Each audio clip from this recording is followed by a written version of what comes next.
kita sempat terhenti seperti jarum jam dinding yang tidak berfungsi. Ada mereka yang jatuh, ada mereka yang sakit, ada mereka yang kehilangan, ada mereka yang meninggalkan. Tidak satu, tidak dua, mereka pergi bergerombol dalam gelombang bernama kematian.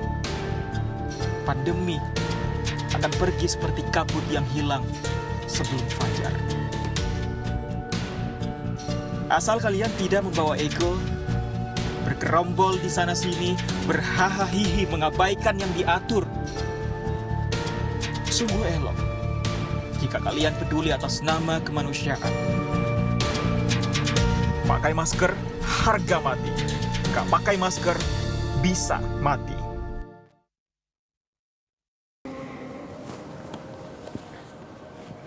Assalamualaikum warahmatullahi wabarakatuh. Selamat sore, salam sejahtera untuk kita semuanya. Hari ini saya akan menyampaikan perkembangan penanganan COVID-19 di Indonesia.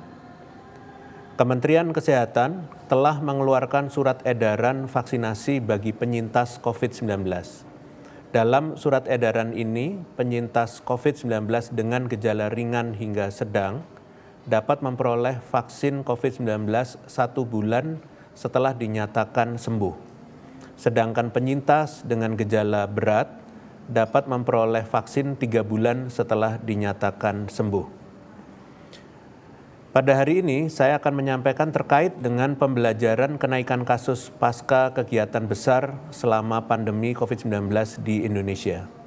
Penting untuk dipahami bahwa kasus yang saat ini terus menurun harus disikapi secara bijak dan berhati-hati. Tugas besar kita untuk menjaganya agar terus turun harus diupayakan dengan tidak gegabah dalam melakukan kegiatan sosial ekonomi meskipun pelonggaran telah diberlakukan. Untuk itu, penting untuk belajar dari pola kenaikan kasus yang hampir selalu terjadi pasca kegiatan besar yang telah kita lewati. Kenaikan kasus pertama terlihat pada periode Idul Fitri tahun 2020. Meskipun saat itu berlaku peraturan PSBB dan mudik ditiadakan, namun ternyata periode itu tetap meningkatkan kasus hingga 214%. Kasus meningkat 2 minggu pasca Idul Fitri dan kenaikannya bertahan selama 7 minggu. Selanjutnya, kenaikan kasus yang menjadi puncak pertama COVID-19 di Indonesia terjadi selama bulan November 2020 hingga Januari 2021. Kenaikan ini terjadi akibat event kolektif yang dimulai dari 17 Agustus, Maulid Nabi 28 sampai dengan 29 Oktober, Natal serta Tahun Baru 2021.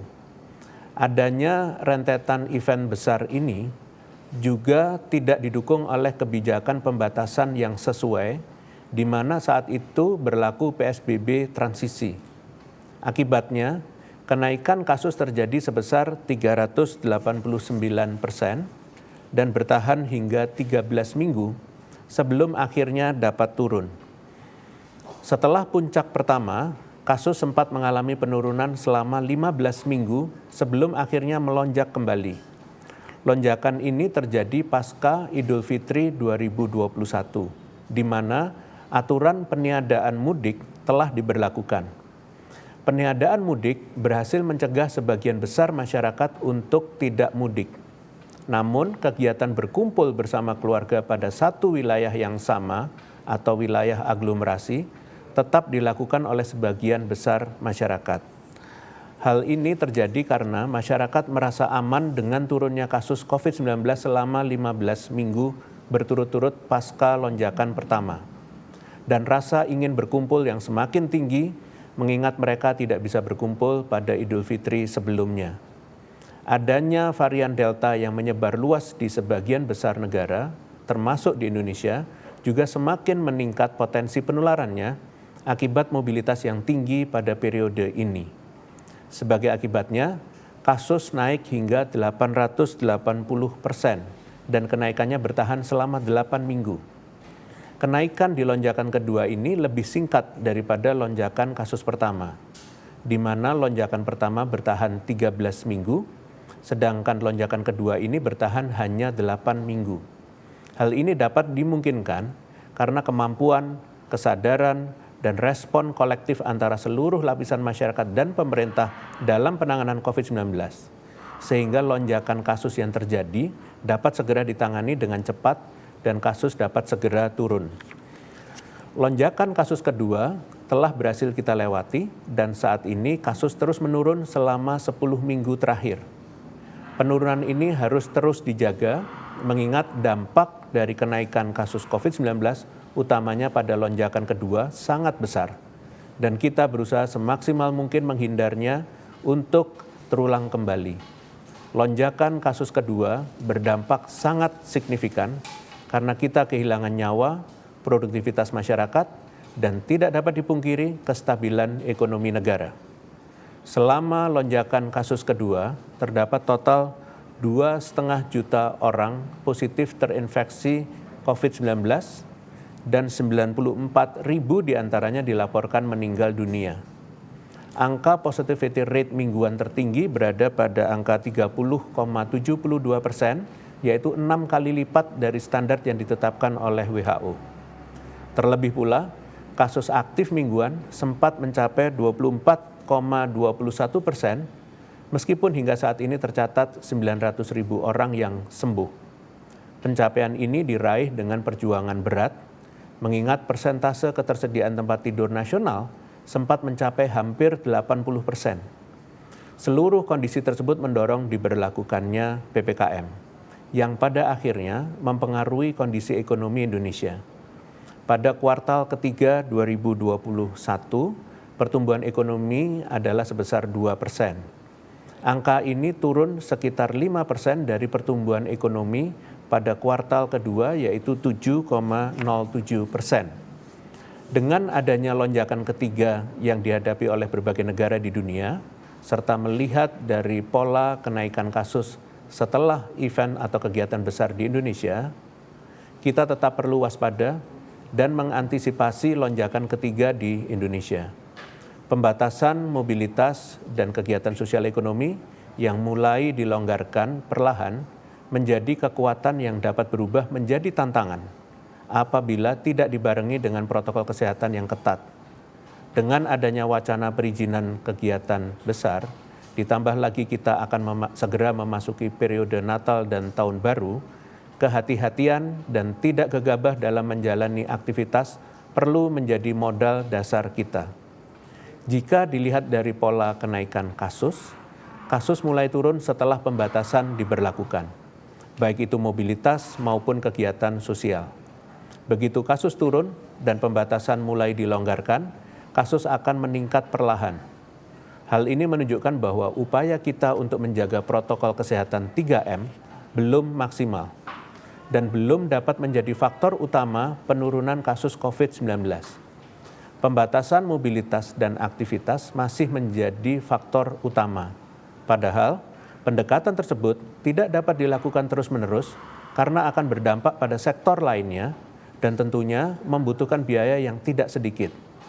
Untuk itu, sekali lagi saya tekankan bahwa apapun upaya yang akan dilakukan, jika pelaksanaan dan pengawasan protokol kesehatan tidak kuat, maka hal-hal tersebut tidak akan berjalan dengan efektif.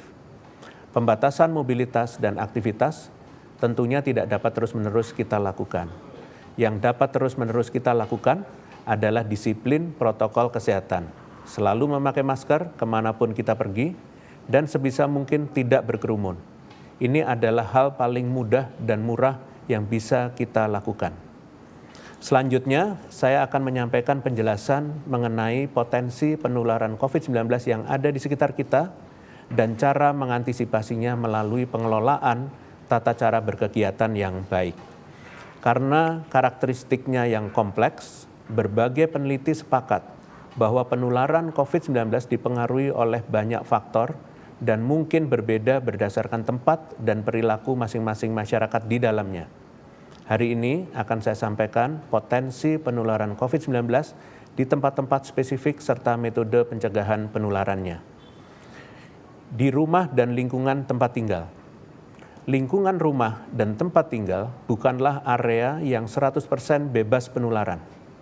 Faktor risiko di rumah dan lingkungan tempat tinggal diantaranya adalah tingkat kepatuhan protokol kesehatan secara kolektif, kepadatan tempat tinggal, dan kedekatan serta durasi interaksi antar masyarakat, baik dengan anggota keluarga satu rumah, anggota keluarga berbeda rumah, maupun dengan tetangga di sekitar tempat tinggal. Antisipasi yang dapat dilakukan adalah konsisten mematuhi protokol kesehatan, segera merujuk kasus positif untuk melakukan isolasi terpusat, untuk mencegah interaksi antara kasus positif dengan orang yang sehat, dan mengurangi kegiatan masyarakat yang menimbulkan kerumunan, serta berbincang dalam satu ruang. Kemudian yang kedua adalah selama perjalanan. Faktor risiko penularan COVID-19 selama perjalanan bervariasi, meski demikian penularan COVID-19 paling berpeluang terjadi di dalam transportasi umum. Aspek yang menyebabkan terjadinya penularan dalam perjalanan juga beragam, termasuk tingkat kepatuhan protokol kesehatan oleh seluruh penumpang, sistem ventilasi alat transportasi, jarak antar penumpang, durasi perjalanan, dan kebersihan alat transportasi. Antisipasi yang dapat dilakukan adalah memastikan seluruh penumpang memakai masker dan menjaga jarak, tidak berbicara selama perjalanan, dan pemilik atau perusahaan alat transportasi wajib menjamin sistem ventilasi berjalan baik dan melakukan pembersihan armada dan desinfeksi secara rutin. Meski terdapat risiko yang cukup tinggi, langkah antisipatif yang didukung komitmen penuh dari penumpang maupun perusahaan pengadaan alat transportasi dapat menekan penularan. Berikutnya adalah aktivitas di luar rumah.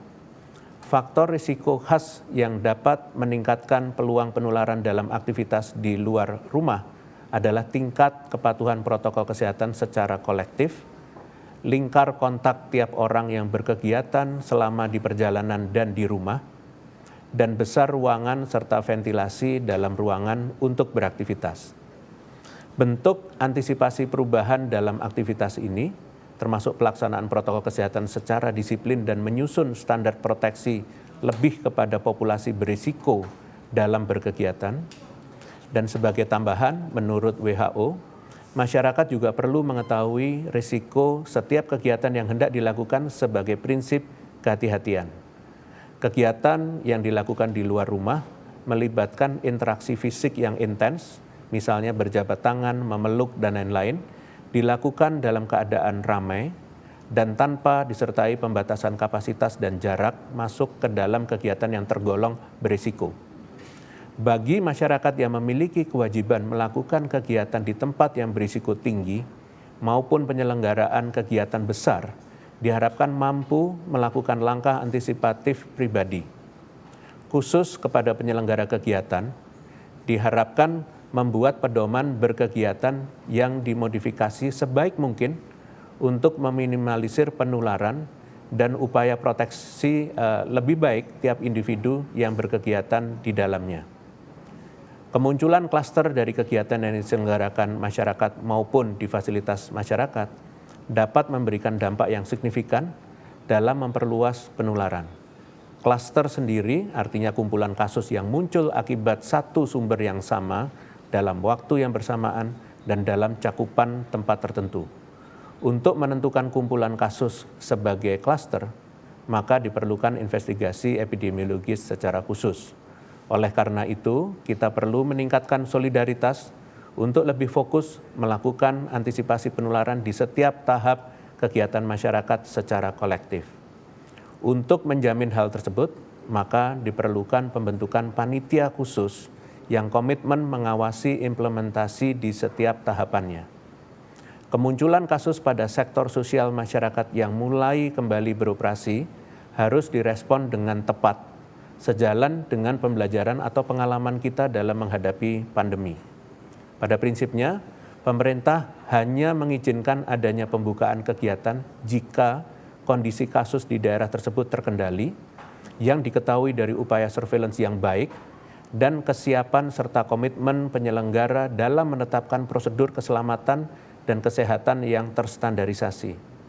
Pemerintah yakin bangsa Indonesia mampu terlatih menjadi adaptif, sensitif dengan keadaan sekitar, pembelajar, dan berani mengambil keputusan yang tepat dan cepat dalam kondisi emosional yang terkendali. Ini adalah modal jangka panjang yang perlu terus diasah untuk kepentingan pembangunan nasional. Sebagai penutup, saya ingin menyampaikan informasi terkait COVID-19 dan penting untuk diketahui oleh masyarakat bahwa penyelenggaraan kegiatan besar yang saat ini dilakukan seperti kompetisi sepak bola Liga 1 dan Liga 2 serta penyelenggaraan PON ke-20 di Papua diizinkan dengan penuh pertimbangan dan mengutamakan prinsip kehati-hatian. Dalam pelaksanaannya pun dilakukan monitoring dan evaluasi protokol kesehatan berkelanjutan untuk memastikan kegiatan dapat berjalan dengan baik dan di saat bersamaan pencegahan terhadap penyebaran virus COVID-19 dapat dioptimalkan. Pada prinsipnya, di dalam pedoman pembukaan acara besar yang sudah disampaikan kepada publik, terdapat rambu-rambu yang harus diperhatikan oleh penyelenggara acara. Secara hierarki, kementerian atau lembaga terkait akan melakukan peninjauan kesiapan penyelenggaraan kegiatan yang selanjutnya akan diberikan penilaian. Hasil penilaian ini akan dibawa ke dalam rapat lintas sektor yang dipimpin oleh KPCPEN untuk diakomodasi dalam kebijakan nasional. Sebagai tindak lanjut, Kementerian Dalam Negeri telah mengeluarkan Instruksi Menteri Dalam Negeri Nomor 46 Tahun 2021 tentang penyelenggaraan Pekan Olahraga Nasional ke-20. Terkait dengan ini, terdapat beberapa hal yang harus diperhatikan, yaitu seluruh elemen yang terlibat dalam penyelenggaraan PON seperti atlet, ofisial, panitia, penonton, masyarakat di sekitar lokasi harus menjalankan protokol kesehatan secara ketat dan telah mendapatkan vaksinasi minimal dosis pertama. Instruksi khusus diberikan kepada Bupati Jayapura yang menjadi tuan rumah upacara pembukaan dan penutupan PON 20, yaitu pembatasan jumlah penonton maksimal 10.000 orang yang sudah termasuk VVIP, VIP, Pas Pampres, TNI Polri, dan tenaga kesehatan. Tidak melakukan pemasangan tenda untuk kegiatan nonton bareng di luar stadion. Masyarakat diminta untuk menyaksikan pertandingan di rumah masing-masing. Melakukan pemeriksaan kesehatan bagi tamu dan penonton, yaitu dengan menunjukkan hasil negatif tes PCR 2 kali 24 jam atau hasil negatif tes antigen 1 kali 24 jam, dan bukti telah divaksin saat proses penukaran gelang 1 sampai dengan 3 hari sebelum hari H. Kemudian melakukan pengawasan kedisiplinan protokol kesehatan secara persuasif dan simpatik. Menyediakan fasilitas kesehatan, ambulans, beserta tenaga kesehatan di sejumlah titik tertentu di dalam maupun di luar stadion. Apabila ditemukan tamu atau penonton yang positif COVID-19, maka tidak diizinkan untuk memasuki lokasi pertandingan PON 20. Selanjutnya, tamu atau penonton yang positif COVID-19 harus diisolasi atau dilakukan penanganan sesuai kondisi dan waktu yang ditentukan, serta dilakukan pelacakan secara intensif terhadap orang yang berinteraksi dengan tamu yang positif tersebut. Selain itu, dalam instruksi yang sama, terdapat arahan khusus kepada 5 kepala daerah tempat penyelenggaraan pertandingan PON 20, yaitu Bupati Jayapura, Bupati Merauke, Bupati Kerom, Bupati Mimika, dan Wali Kota Jayapura, yaitu melakukan pembatasan jumlah yang hadir langsung pada seluruh venue pertandingan maksimal 25% dari kapasitas total. Melakukan screening secara digital namun tetap adaptif dan menyesuaikan kondisi di lapangan. Berikutnya, memastikan tamu atau penonton menunjukkan hasil negatif tes PCR 2 kali 24 jam atau hasil negatif tes antigen 1 kali 24 jam saat proses akreditasi menjelang masuk ke stadion. Kemudian melakukan pengawasan dan penegakan protokol kesehatan dengan cara yang persuasif dan simpatik terhadap penonton. Menyediakan fasilitas kesehatan dan ambulans beserta tenaga kesehatan di sejumlah titik tertentu di dalam maupun di luar stadion.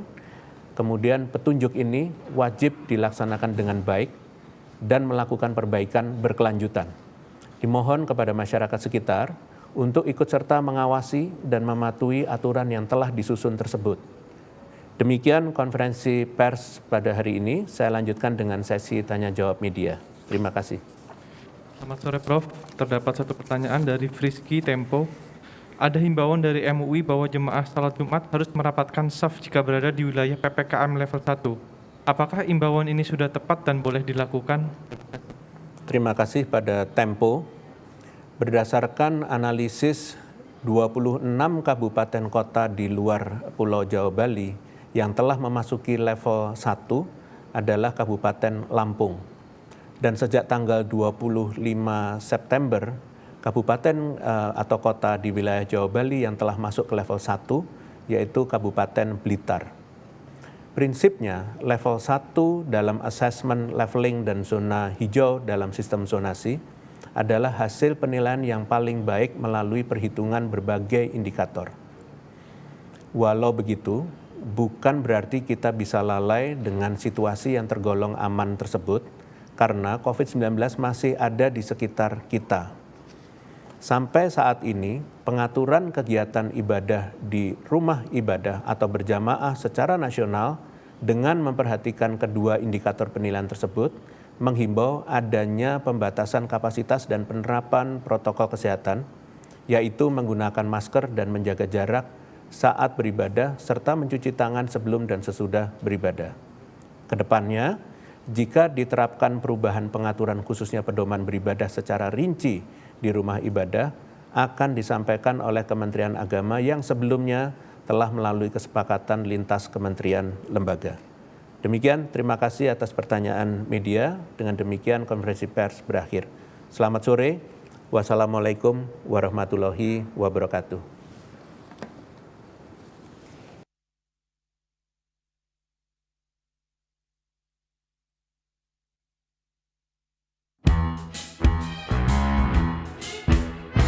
Jalani hari dengan 3 wajib iman, wajib